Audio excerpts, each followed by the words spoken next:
Delicious റെസിപ്പീസിൻ്റെ പുതിയൊരു വീഡിയോയിലേക്ക് എല്ലാവർക്കും വീണ്ടും സ്വാഗതം. ഇന്ന് നല്ലൊരു പപ്പടം മെഴുക്കുപുരട്ടിയുടെ റെസിപ്പിയുമായിട്ടാണ് ഞാൻ വന്നിരിക്കുന്നത്.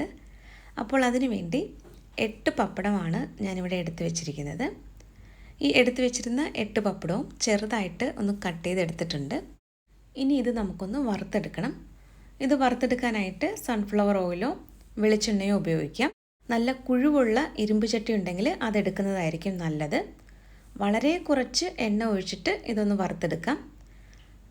ഈ പപ്പടം വളരെ ചെറുതായിട്ട് കട്ട് ചെയ്തെടുത്തിരിക്കുന്നത് വളരെ കുറച്ച് എണ്ണ ഉപയോഗിച്ചിട്ട് ഇത് വറുത്തെടുക്കാൻ വേണ്ടിയിട്ടാണ്. പപ്പടം മുഴുവനായിട്ട് ഇട്ട് വറുത്തെടുക്കുമ്പോൾ ഒരുപാട് എണ്ണ എടുത്ത് ഒഴിക്കേണ്ടി വരും. പിന്നെ ആ എണ്ണ നമുക്ക് വീണ്ടും ഉപയോഗിക്കാനും പറ്റില്ല. അപ്പോൾ എണ്ണയൊന്ന് ചൂടായി വന്നപ്പോൾ ഞാൻ കുറച്ച് പപ്പടം ഇതിലേക്ക് ഇട്ടിട്ടുണ്ട്. ഇപ്പോൾ ആദ്യത്തെ ബാച്ച് ഇവിടെ റെഡി ആയിട്ടുണ്ട്. അപ്പോൾ ഇതുപോലെ പപ്പടം ഒന്ന് ചെറുതായിട്ട് കട്ട് ചെയ്തെടുത്തിട്ട് വറുത്തെടുത്ത് കഴിഞ്ഞാൽ വളരെ കുറച്ച് എണ്ണയിൽ തന്നെ നമുക്കിത് വറുത്തെടുക്കാൻ പറ്റും. ഇനി ഇതുപോലെ നമുക്ക് ബാക്കിയുള്ള പപ്പടവും കൂടി ഒന്ന് വറുത്തെടുക്കണം. വളരെ പെട്ടെന്ന് തയ്യാറാക്കിയെടുക്കാൻ പറ്റുന്ന നല്ലൊരു പപ്പടം മെഴുക്കുപുരട്ടിയാണിത്. അപ്പോൾ എല്ലാവരും ഇതുപോലെ ഒന്ന് ട്രൈ ചെയ്ത് നോക്കാനായിട്ട് മറക്കരുത്. ഞാനിപ്പോൾ 8 പപ്പടമാണ് ഇതുപോലെ ഒന്ന് വറുത്തെടുക്കുന്നത്. ഇതിപ്പോൾ അവസാനത്തെ ബാച്ച് ഇട്ടിട്ടുണ്ട്. ഇത് ഇപ്പോൾ ഇവിടെ റെഡി ആയിട്ടുണ്ട്. ഇനി നമുക്ക് ഈ മെഴുക്കുപുരട്ടി എങ്ങനെയാണ് തയ്യാറാക്കുന്നതെന്ന് നോക്കാം. ഒരു കടായിലേക്ക് 2 ടേബിൾ സ്പൂൺ വെളിച്ചെണ്ണയാണ് ഒഴിക്കുന്നത്. ഇനി ഈ വെളിച്ചെണ്ണ നന്നായിട്ടൊന്ന് ചൂടായി വന്നു കഴിയുമ്പോൾ ഇതിലേക്ക് അല്പം കടുകും കൂടി ചേർക്കുന്നുണ്ട്. 1/2 ടീസ്പൂൺ കടുകാണ് ഞാനിപ്പോൾ ഇതിലേക്ക് ചേർക്കുന്നത്. ഈ കടുക് നന്നായിട്ടൊന്ന് പൊട്ടി വരുമ്പോൾ നമുക്കിതിലേക്ക് ബാക്കിയുള്ള ചേരുവകളൊക്കെ ചേർക്കാനുണ്ട്. 12 ചെറിയുള്ളിയാണ് ഞാനിപ്പോൾ ഇതിലേക്ക് ചേർത്തത്. ചെറിയുള്ളി ഒന്ന് ചെറുതായിട്ട് കട്ട് ചെയ്തിട്ടാണ് ചേർത്തിരിക്കുന്നത്. ചെറിയുള്ളി എത്രത്തോളം ചേർക്കുന്നു അത്രയും ഇത് നല്ല ടേസ്റ്റി ആയിരിക്കും. ഞാനിപ്പോൾ ഒരു 12 ചെറിയുള്ളി ചേർത്തിട്ടുണ്ട്.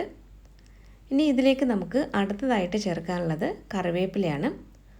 2 തണ്ട് കറിവേപ്പില ചേർത്തിട്ടുണ്ട്. നന്നായിട്ട് ഇതൊന്ന് മിക്സ് ചെയ്തെടുക്കാം.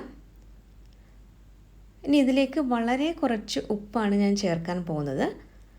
പപ്പടത്തിൽ അത്യാവശ്യം ഉപ്പുണ്ടാവും. അതുകൊണ്ട് വളരെ കുറച്ച് ഉപ്പ് ചേർത്താൽ മാത്രം മതിയാകും. നന്നായിട്ട് ഇതൊന്ന് ഇളക്കി കൊടുക്കാം. ഈ ചെറിയ ഉള്ളിയും കറിവേപ്പിലയും ഒക്കെ ഒന്ന് ചെറുതായിട്ടൊന്ന് വാടി തുടങ്ങിയിട്ടുണ്ട്.